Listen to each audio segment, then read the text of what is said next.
آج آپ ملک کو کس طرف لے کر جا رہے ہیں, کہاں آپ آئین اور قانون کے مطابق فیصلے کر رہے ہیں. ہم آپ پہ عدم اعتماد کرتے ہیں. پوری قوم کا بچہ بچہ جانتا ہے کہ قاضی صاحب عمران خان تحریک انصاف کو ختم کرنے کے در پہ ہیں, لیکن اللہ الحق کیا, ہر جگہ پر فیصلہ حق کا ہوتا ہے, سچ کا ہوتا ہے. خدا را آپ آج ہیں, کل چلے جائیں گے. آج کی اس پریس کانفرنس میں ہم مطالبہ کرتے ہیں کہ حکومت نئے آنے والے چیف جسٹس کا نوٹیفیکیشن کرے, اور اگر کوئی اس طرح سے 2/3 بنانے کے بعد کوئی ایکسٹینشن کسی کی گئی تو ہم اس کی مزاحمت کریں گے, محاسبہ کریں گے, پورے زور سے اس کو روکیں گے. اور ساتھ ہی آخری بات, ہمارے حاجی امتیاز MNA صاحب, جن کا جمعے والے دن 9 تاریخ کے اجلاس کے لیے اسپیکر نے پروٹیکشن آرڈر جاری کیا, ان کو اسمبلی میں اجلاس کے لیے حکومت نے پیش نہیں کیا. اب جھوٹ بولا. اب 13 تاریخ کل کے لیے ایویشن کے اسٹینڈنگ کمیٹی کے چیئرمین نے ان کا پروٹیکشن آرڈر جاری کیا ہوا ہے, لیکن ان کو کل پیش نہیں کیا جا رہا. یہ اتنا ظلم اور بربریت ہے, یہ ظلم کی سیاہ رات ہے. آخر ایک دن انشاءاللہ اس کا صبح ہونی ہے, سویرا ہونا. اور کل رات سے 13 اگست کی شام جو پوری قوم ایک ریلی بنانا چاہتی ہے, آزادی کی ریلی, اپنے جذبات کا اظہار کرنا چاہتی ہے یوم پاکستان کے اوپر, کل سے پنجاب میں فسطائیت, غنڈہ گردی, بربریت کا مظاہرہ پولیس کر رہی ہے. ہمارے کارکنوں کو گرفتار کیا جا رہا ہے, ڈور ناکنگ ہو رہی ہے. رات گئے تک سینکڑوں کارکنوں کو گرفتار کیا گیا کہ کیا یہ قوم اپنی یوم آزادی بھی منائے, 14 اگست بھی نہ منائے.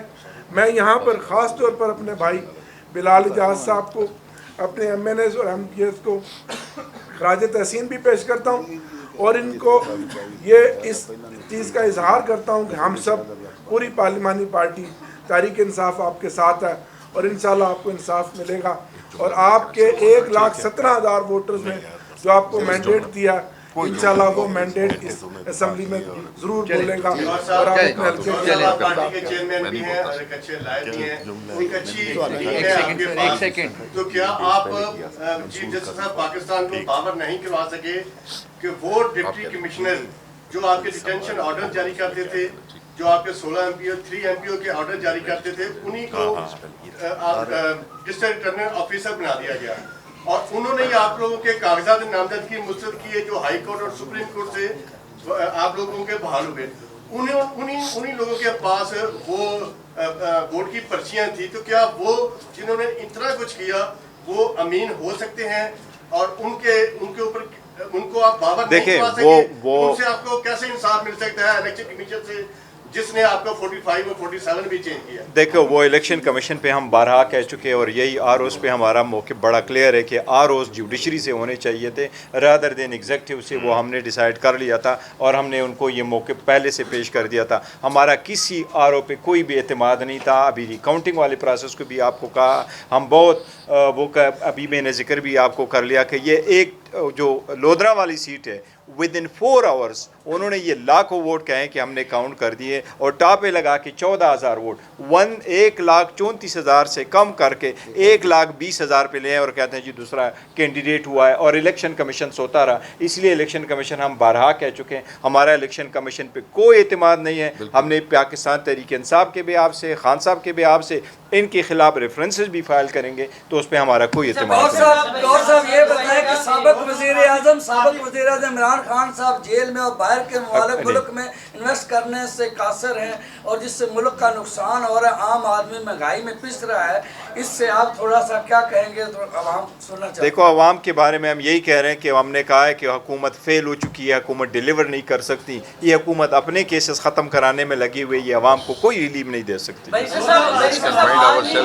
جسٹس مسرور علی شاہ کا ایک فیصلہ ہے, اور اس فیصلے میں انہوں نے یہ واضح کیا ہے PMLN کے خلاف اگر فیصلہ آتا ہے تو وہ ججز پر تنقید کرتے ہیں, آپ کے خلاف فیصلہ آتا ہے تو آپ ججز پر تنقید کرتے ہیں, کب تک ایسا چلتا رہے گا؟ نہیں دیکھیں, جہاں تک ججز ہم نے जजेस को हादिब तनकीद नहीं बनाया, हमने एक मौके पर रखा हुआ, और वो ये कि इस डिसीजन से हमें मायूसी हुई और हम यही कह रहे हैं कि सुप्रीम कोर्ट के चाहिए था इसको लार्जर कैनवस में देखते कि बैकग्राउंड और सुप्रीम कोर्ट की जजमेंट अगर आप उठा लें उसमें सारे फैक्ट्स का तस्करा नहीं हुआ है, इसलिए हमने किसी जजेस पे नहीं किया। हम ये कह रहे हैं कि अगर आप ओवरऑल देखते हैं तो हमारे इन मैनेज ने तो पिटीशन नहीं फाइल करनी, अब तो टाइम बार्ड हो गई, ये तो पिटीशन फाइल नहीं कर सकते। सुप्रीम कोर्ट का तरीक़ाकार यही रहा है कि जो ट्राइब्यूनल जा चुके हों, सुप्रीम कोर्ट सबसीक्वेंट इवेंट्स को अकाउंट फॉर करती हैं और ऐसे क्लोज केसेस को री ओपन नहीं करती, डायरेक्शन दे देती है ट्राइब्यूनल को कि रिकाउंटिंग का पहले फैसला आप कर लें, इसलिए हमारा ये मौक़िफ़ डिफरेंट है। पीटीआई की प्रेस कॉन्फ्रेंस गुज़िश्ता हफ्ते आपने पार्लियामेंट के बाहर भी कहा कि नोटिफिकेशन जारी किया जाए, और अभी भी उसका जिक्र आमिर साहब ने किया कि ऐसा लग रहा है हमें कि पीटीआई की ख्वाहिश है कि जल्द ये नोटिफिकेशन और मंसूर अली शाह जल्दी आए। कल मंसूर अली शाह साहब से मुलाकात हुई तो इसी हवाले से मैंने उनसे पूछा कि एक सियासी जमात आपके नोटिफिकेशन के लिए आपसे ज़्यादा वो जल्दी के ख्वाहिशमंद है, तो उन्होंने ये बात वाज़ेह की कि मंसूर काजी फाइज़ साहब मुकम्मल कंट्रोल में और मुझे कोई ख्वाहिश नहीं है, ना भी हो, या फिर इस हवाले से जल्दी का नोटिफिकेशन का किसी किस्म का ताल्लुक किसी भी इस हवाले से मेरा नहीं है। जब उनको खुद मंसूर अली शाह को सवाल देखें वो देखें हमने ये किया था कि इस पे हमने असम्बली में बात की थी, और परसों जो हमारा अलायंस का हुआ था हमने ये मौके पर रख लिया था कि देखो ये सब कुछ हो जाता है, और ये एक परसेप्शन यही है कि आप 2/3 मेजॉरिटी हासिल कर रहे हैं, आप एक्सटेंशन देना चाहते हैं, आप 2/3 मेजॉरिटी लेकर के आप पावर लेना चाहते हैं कि आप जजेस को भी ट्रांसफ़र कराएं। तो काजी फाइज़ साहब का हमने यही कहा था कि 87 days before the retirement of Bandial साहब का उनका नोटिफिकेशन हुआ है, और इसी हुकूमत ने, इसी वज़ीर कानून और इसी प्राइम मिनिस्टर ने किया था। तो हमने उनको कहा है कि आप ये कर दे ताकि ये मैटर ख़त्म हो जाए, और साथ है ज़बर से लास्ट क्वेश्चन प्लीज। उसी तकरीर में मंसूर अली शाह साहब ने तकरीर की और उन्होंने कहा कि जो फैसला सुप्रीम कोर्ट का है उसके ऊपर हर सूरत अमल दरामद होना चाहिए, और अगर नहीं होता तो उसके लिए फिर हमें कोई और कानून बनाना चाहिए, फिर उसको देख लेंगे।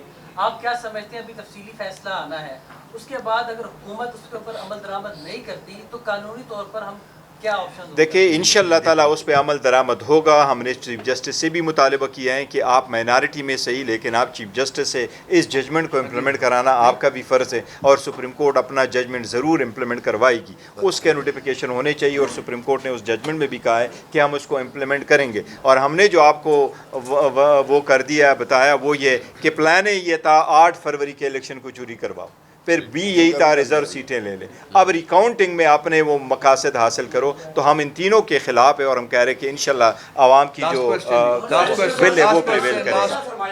लास्ट एक्सटेंशन की बात की तो इस पर जरा रोशनी डालिएगा। एक तो अगर किसी को एक्सटेंशन मिलती है तो वो हुकूमत की बुनियादों पे देगी, और आपने अभी इंसाफ का तज़किरा किया कि फैसले मन गढ़ हो रहे हैं। अगर बिलफर्ज किसी को एक्सटेंशन मिल जाती है तो इंसाफ को कहाँ खड़ा देखते हैं अगले दौर? देखिए सुप्रीम कोर्ट की जो जजमेंट्स है वो किसी भी तरीके से ये इख्तियार पार्लियामान को भी इवन हासिल नहीं है कि वो जो basic structure of the constitution है जिसमें इंडिपेंडेंस ऑफ द जुडिशरी है वो चेंज हो। ये इंडिपेंडेंस ऑफ जुडिशरी पे बड़ा असर करता है अगर आप जजेस को एक्सटेंशन दे दे और उसकी जो मुद्दत मुलाजमत है उसमें आप तफसील करो। पहले दिन से ये वाज़ेह है कि जज साहिबान सुप्रीम कोर्ट के 65 पे ही रिटायर होते हैं। हम इसके खिलाफ है कि आप एक्सटेंशन ना दें। वकला मूवमेंट ने भी अनाउंस किया है कि हम इसके मुखालिफ हैं और ये नहीं होना चाहिए, और हम भी यही कहें। शुक्रिया, थैंक यू, बहुत मेहरबानी, थैंक यू। गौर